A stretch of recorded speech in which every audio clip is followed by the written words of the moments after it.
एक बार एक road accident में एक सुपर बाइक की टक्कर ट्रक से हो जाती है। उस एक्सीडेंट में राजेश नाम के बहुत बड़े मैकेनिक की मौत हो जाती है, जो उस बाइक को चला रहा होता है। कातिल भाग जाते हैं और राजेश भूत बन जाता है।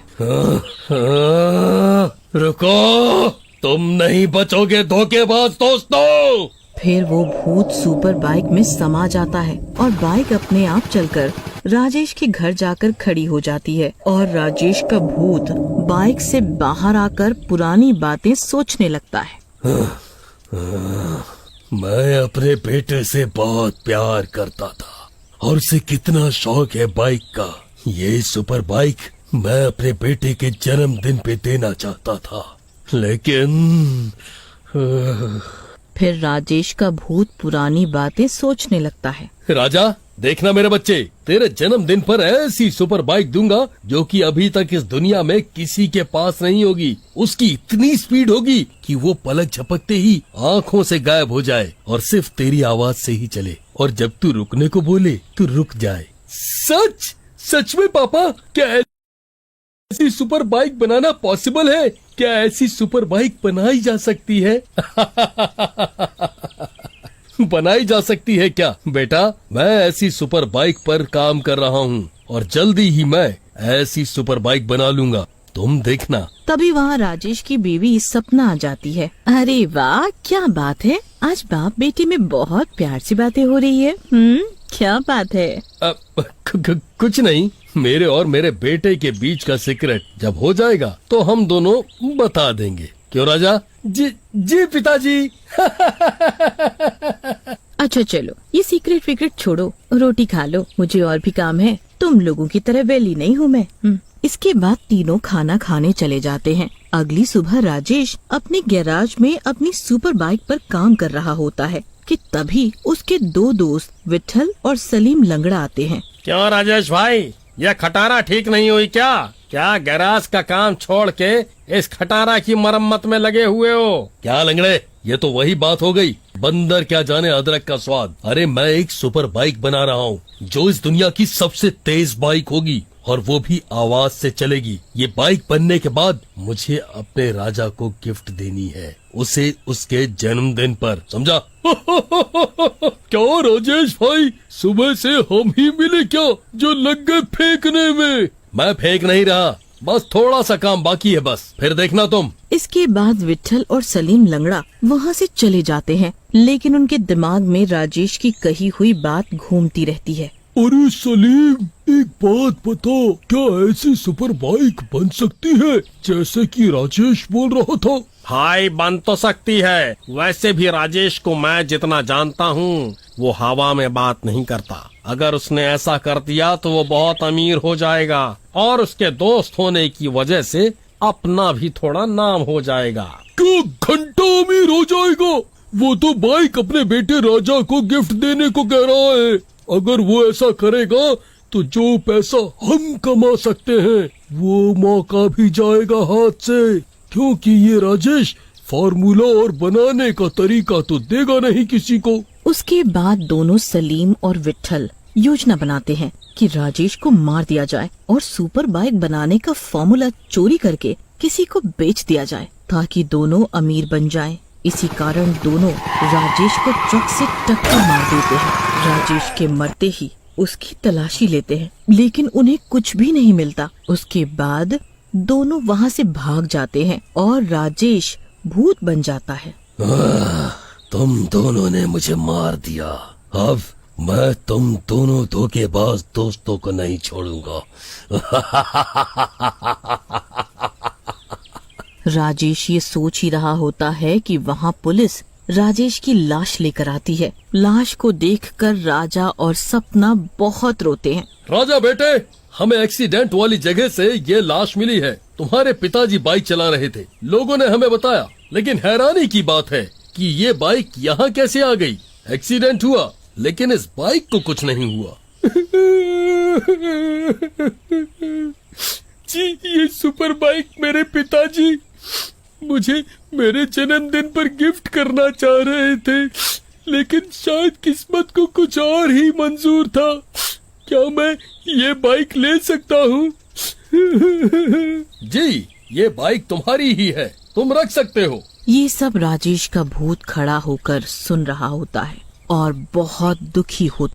इसके बाद राजा बाइक को घर में खड़ा कर देता है और रात होते ही बाइक अपने आप स्टार्ट हो जाती है और चलने लगती है और चल के सलीम लंगड़े के घर के बाहर पहुंच जाती है। बाइक का हॉर्न अपने आप ही जोर जोर से बजने लगता है। कौन है भाई? क्यों इतनी रात में पागलों की तरह से हॉर्न बजा रहा है? लगता है पीटना पड़ेगा तुम्हें। ऐसा कहकर सलीम लंगड़ा अपने घर का दरवाजा खोलता है और बाहर आता है, लेकिन उसे बाहर कोई नहीं दिखाई देता। तभी उसकी नजर बाइक पर पड़ती है।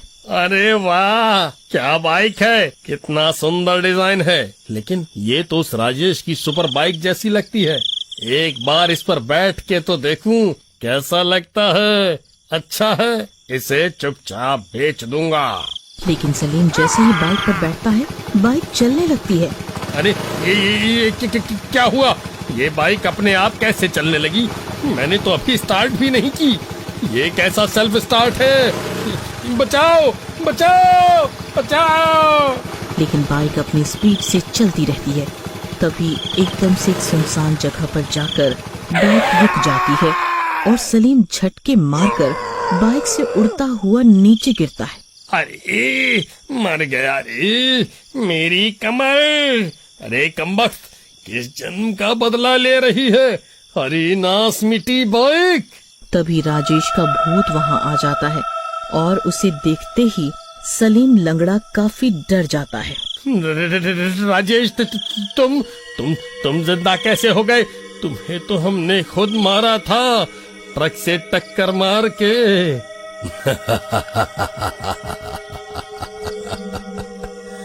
क्यों डर गया सलीम लंगड़े?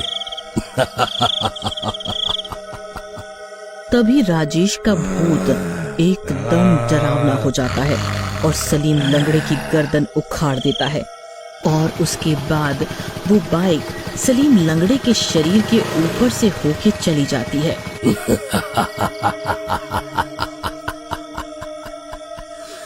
एक तो गया, अब दूसरे को उसके किए की सजा देनी पड़ेगी। राजेश की आत्मा बाइक में वापस चली जाती है और बाइक अपने आप चल के वापस राजा के घर के सामने पहुंच जाती है। अगले दिन राजा बाइक पर घूमने का प्लान बनाता है। माँ, पता है ये बाइक पापा मेरे लिए बनाने वाले थे, जो कि इस दुनिया की सबसे तेज बाइक हो और सिर्फ मेरी आवाज से ही चले और रुक जाए। क्यों ना आज इस पर चला जाए, पापा की आत्मा को अच्छा लगेगा। ठीक है बेटा, जैसा तू चाहे। उसके बाद सपना और राजा उस बाइक पर घूमने चले जाते हैं। राजेश की आत्मा, जो कि उस बाइक में होती है, रोने लगती है। उधर धीरे धीरे उस सुपर बाइक के बारे में पूरे गांव को पता चल जाता है। सब तरफ उस बाइक के चर्चे होने लगते हैं। अरे पता है क्या, सुपर बाइक है राजा के पास। काश ऐसी बाइक मेरे पास होती तो मैं लड़कियों की लाइन लगा देता आगे पीछे। उधर उस बाइक के चर्चे सुनकर विट्ठल को राजेश की बात याद आती है और वो सोचता है, हो न हो, ये वही सुपर बाइक है जो इस राजा का बाप बनाना चाहता था।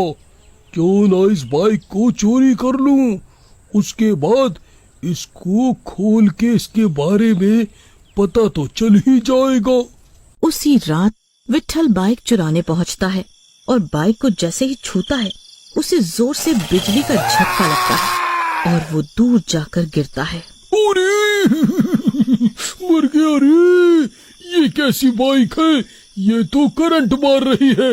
मेरा हाथ, ये हाथ तो सुन्न पड़ गया रे। विट्ठल की चीखें सुनकर राजा और सपना घर के बाहर आ जाते हैं। अरे विट्ठल अंकल, आप कैसे गिर गए? क्या हुआ? तभी राजेश की आत्मा बाइक से बाहर आ जाती है। उसे देख के तीनों हैरान हो जाते हैं। तुम राजेश, तुम जिंदा कैसे हो? तुम्हें तो हमने ट्रक से कुचल कर मार डाला था। जिंदा कैसे? दोस्त, ये मेरी आत्मा है जो तुम्हारे किए का इंसाफ करने आई है। ये बाइक चाहिए थी ना, इसी के कारण मारा था ना मुझे। ऐसा कहकर राजेश की आत्मा उस बाइक में समा जाती है। उस बाइक में हैंडल की जगह राजेश की डरावनी शक्ल दिखने लगती है और फिर बाइक विट्ठल के ऊपर चढ़ जाती है। मुझे माफ कर दे राजेश, गलती हो गई, माफ कर दो मुझे। माफ कर दूं तुझे? तूने तो अपने लालच में मेरा पूरा परिवार ही खत्म कर दिया। ऐसा कहकर वो बाइक उसके ऊपर आगे पीछे चढ़ने लगती है और थोड़ी ही देर में विट्ठल के शरीर के टुकड़े टुकड़े हो जाते हैं और उसके बाद राजेश की आत्मा बाइक से बाहर आ जाती है। राजा और सपना राजेश के गले लग जाते हैं। तुम दोनों रो मत, ये तो हमारी किस्मत में था। ये सुपर बाइक मैंने तुम्हारे लिए बड़े प्यार से बनाई थी, तुम इसको लो और अपना ध्यान रखो। इसके बाद राजेश की आत्मा मुक्त होकर वहाँ से चली जाती है।